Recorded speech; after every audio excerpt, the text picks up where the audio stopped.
बढ़ने आयो हीरा लगे तोरे जन्म करम दिले आयो सोना लगे तोरे मुसले बढ़ने आयो हीरा लगे सरे रामा सरे रामा सरे रामा सरे रामा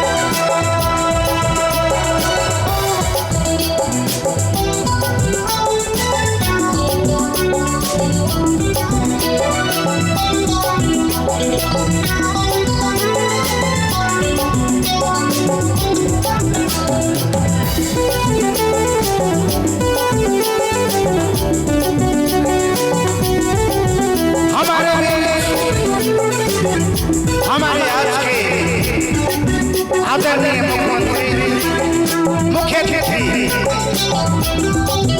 पहुंच चुके हैं। हमारे टाइगर जयराम महतो जी पहुंच चुके हैं। तमाम कमेटी पदाधिकारियों की ओर से हार्दिक स्वागत है। आदरणीय भैया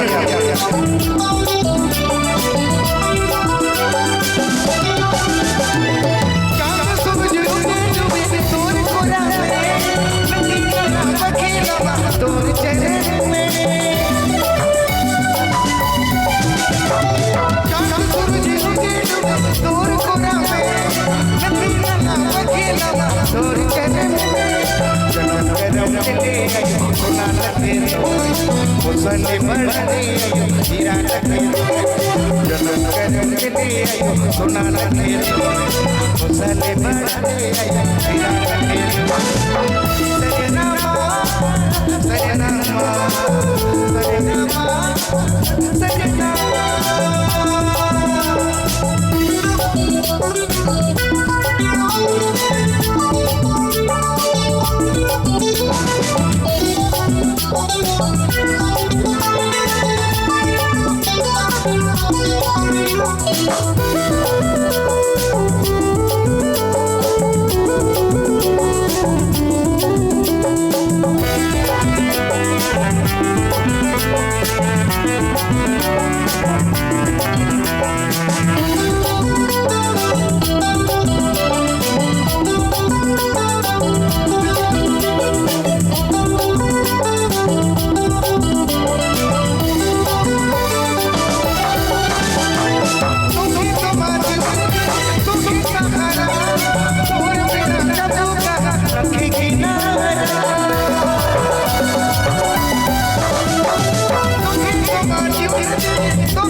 सोना लगे तोरे मुसले बढ़ने आयो हीरा लगे तोरे जन्म करम दिले आयो सोना लगे तोरे मुसले बढ़ने आयो हीरा लगे तोरे